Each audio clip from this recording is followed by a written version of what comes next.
ನಮಸ್ಕಾರ.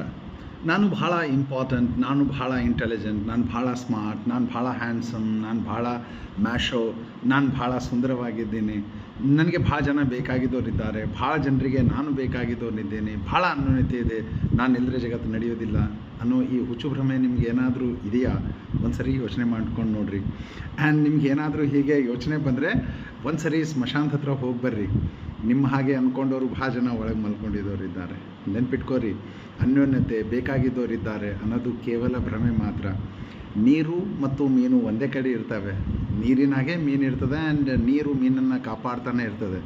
ಆದರೆ ಯಾವಾಗ ಮೀನು ಹಿಡಿಯೋನು ಗಾಳ ಹಾಕಿ ಮೀನನ್ನು ಹೊರಗೆ ತೆಗಿತಾನೋ, ನೆನ್ಪಿಟ್ಕೋರಿ, ಮೀನು ಮಾತ್ರ ಗಾಳದಲ್ಲಿ ಬರುತ್ತದೆ, ನೀರು ಬರೋದಿಲ್ಲ. ನೀರು ಮೀನನ್ನು ಬಿಟ್ಟು ಹೋಗ್ತದೆ. ಅದು ಅನಿವಾರ್ಯ ಕೂಡ, ಅದು ನಿಯಮ ಕೂಡ.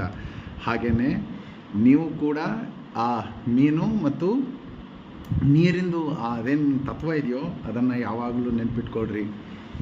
ಸಮಯ ಬಂದಾಗ, ಅವಕಾಶ ಬಂದಾಗ ಅನ್ಯೋನ್ಯತೆ ಅನಿವಾರ್ಯ ಅನ್ನೋರು ನಿಮಗೆ ಬಿಟ್ಟು ಹೋಗ್ತಾರೆ. ಇದನ್ನು ನೆನ್ಪಿಟ್ಕೊಳ್ರಿ. ಯಾಕೆಂದರೆ ಈ ಜಗತ್ತಿನಾಗ ಎಲ್ಲವೂ ಮಹತ್ವದ್ದೇ, ಆದರೆ ಯಾವುದೂ ಅನಿವಾರ್ಯವಲ್ಲ. ಅದಕ್ಕೆ ಅವನು ಭಾಳ ಬ್ಯೂಟಿಫುಲ್ ಆಗಿ ಹೇಳಿದ್ದಾನೆ, all you need is less because everything is important, nothing is inevitable. ಒಂದು ಸರಿ ಇದು ನಿಮ್ಗೆ ಅರ್ಥ ಆಯಿತು ಅಂತಂದರೆ ನೀವು ಭಾಳ ಆನಂದದಾಗಿರಲಿಕ್ಕೆ ಪ್ರಯತ್ನ ಮಾಡ್ತೀರಿ. ಆನಂದದಾಗಿರ್ರಿ. ಜೈ ಶ್ರೀ ಕೃಷ್ಣ.